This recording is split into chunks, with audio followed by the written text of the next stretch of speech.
All right, we're doing a post-game Zoom virtual interview. Yeah, it's the world we're living in here in 2021. First time we've had high school basketball in the Tidewater area when it comes to the Beach District teams since last March. And the last team to play out of the Beach District back then was at Norfolk State in the state semis, Green Run, which went on to win the Class 5 title. Two of their standout all-state performers. We got the player of the year in Class 5, Jacob Cooper, class of 2021, and Elijah Kennedy, also from the class of 2021. These two guys had great performances in the opener tonight on this Tuesday, the 19th of January. Cooper with 19 points, 12 assists, 4 rebounds, 4 steals. He was 8 of 12 from the field. And Kennedy, 18 points, 4 rebounds, 4 steals, 3 assists.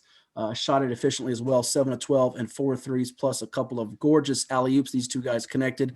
Guys, thank you for joining me. I appreciate you guys both doing this. And first of all, I'll start with you, Jake, and then Eli. How did it feel to be out there for the first time in literally almost 10 months, pretty much a whole year, and this probably was a day you never thought was going to happen? Yeah, man, it felt amazing. It was just a blessing for us to get out there and be able to play on that court and be one of only the few people to do that in the area. It just felt great to be out there back again. Eli, what about you? How did it feel? Same thing, felt great. I didn't really think I was gonna play, but to be able to play and to be one of the only districts to be able to play, it's an honor. To kind of follow up that point, Eli, and then Jake, you can go. You said you didn't think you'd play. I mean, I think a lot of people felt that way, especially around Christmas time with all the, reports on social media and out there that the Beach would maybe be the first in Tyler to play. It turns out the Beach, one of just a couple, along with the schools there in the York County area playing. At what point did it hit you? Was it not until the first play that it hit you that you were going to actually play? And was there a lot of doubt going into this process?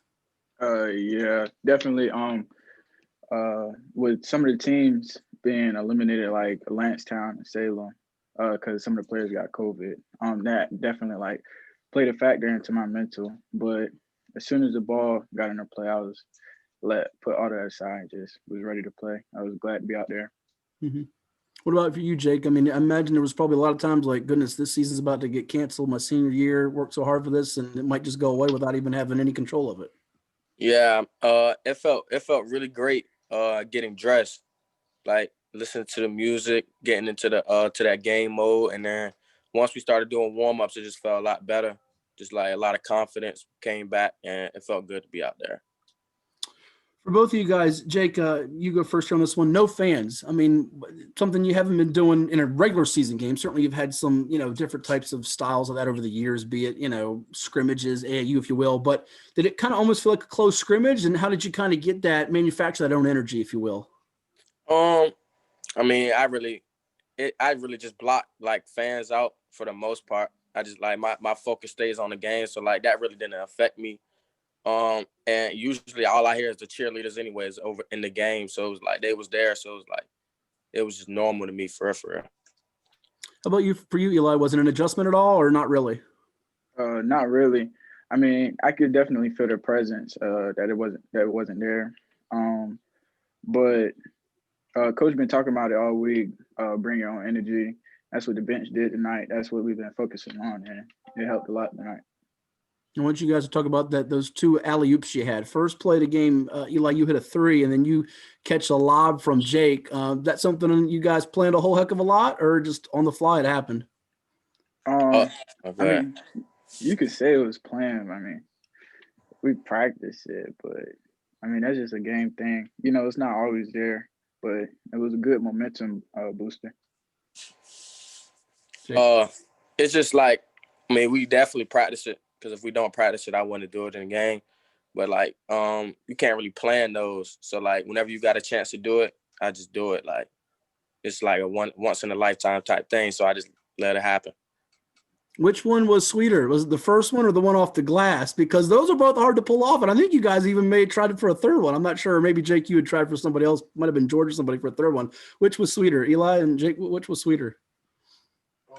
Yeah, you do first.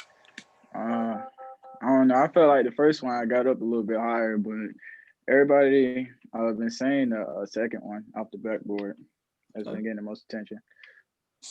Yeah, definitely the second one was getting the most attention. The first one off like just a regular lob, not off the glass. He got a lot higher than I expected. He got a little bouncy off the 2, But I always like the off the backboard 2-hand jump. I like that one. Well, you guys are getting a little older now. You're not too young to remember. I think Deshaun Wade and Amani Wood hooked up on a few of those back in the day, especially off jump balls, which you guys can't have now with COVID here. The whole new setup, it's not having a jump ball to begin a game. So I'm sure you've seen it over the years. It's kind of a green run program staple, if you will. Tradition, definitely a tradition to the team. That's the name of the play. It's named after Amani. Yeah, it's named after Amani. That play. Okay. Yeah. Right. Yeah. They might have to start calling it Eric Kennedy or something after that, or Coop to Eli or something. A couple more for you guys. I know there's probably an unfinished business feel to this year, given that last year you get to the state championship game, going to see Norview in a rematch of that memorable double overtime game at the Scope, and you're told you're co-champs. How much has that just been sticking in? I mean, you guys accomplished a whole heck of a lot, and you are state champs, but you had to hear for a whole year you didn't get to play that final game. Has that been some extra motivation and extra purpose for both you guys? At first, it kind of hurt a little bit, but I mean, there's no need to dwell on it. Just move on and accept the reality.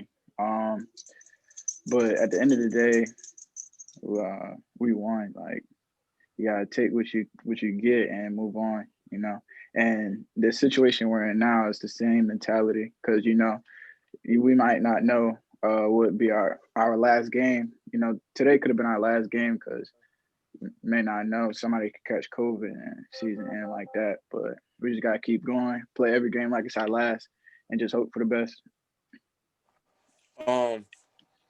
I definitely think it was a blessing in disguise. To be named co-champs, because it could have went either way, but it went like we both came out on top, so it just felt good for that to happen. That's really it for the most part. It just felt good. Last two for both you guys, and I appreciate it. Give us an update on where we stand with recruiting for both you guys. Jake, you go, and then Eli. I mean, you're two of the best guards in the state of Virginia. I know you both are strong academic students as well, not just your accomplishments on the court, but where do you stand right now in terms of who's looking at you and kind of your attack plan with it?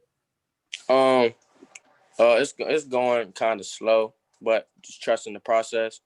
I'm looking towards like a post grad, like either a military. It doesn't really matter.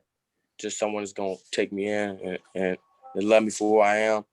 But I got Lincoln Memorial. It's like a top D2. It's number 2 D2 in the nation. Lincoln Memorial University. Mount Olive. Those are the main two that's like in connection.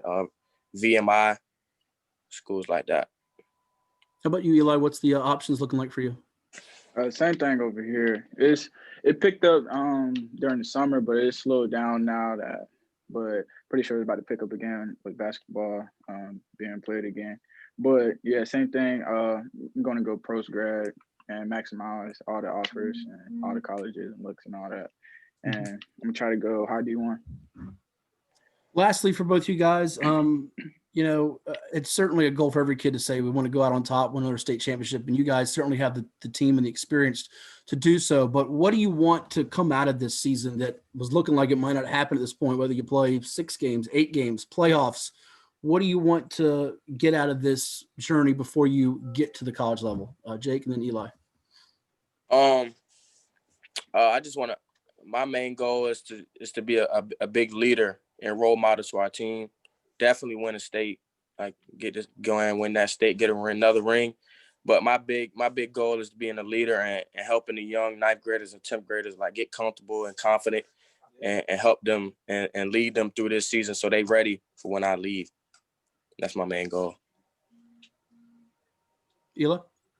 My goal is to just finish out strong, play every game like it's my last, like I said earlier. Set an example for the younger kids, and so they could, like our coach said, carry the torch, which we're doing right now. Well, 37 points between these two guys, Cooper and Kennedy, and some dazzling highlight reel plays as they defeat Tallwood 79-35 in a Beach District opener. I'm not sure any of us will forget for a long, long time. And their winners on the court as well as off the court. Elijah Kennedy, Jacob Cooper. Thank you so much, guys. Best wishes to you soon, and stay safe. All right. Appreciate you. Thank you. Hatfield. You too.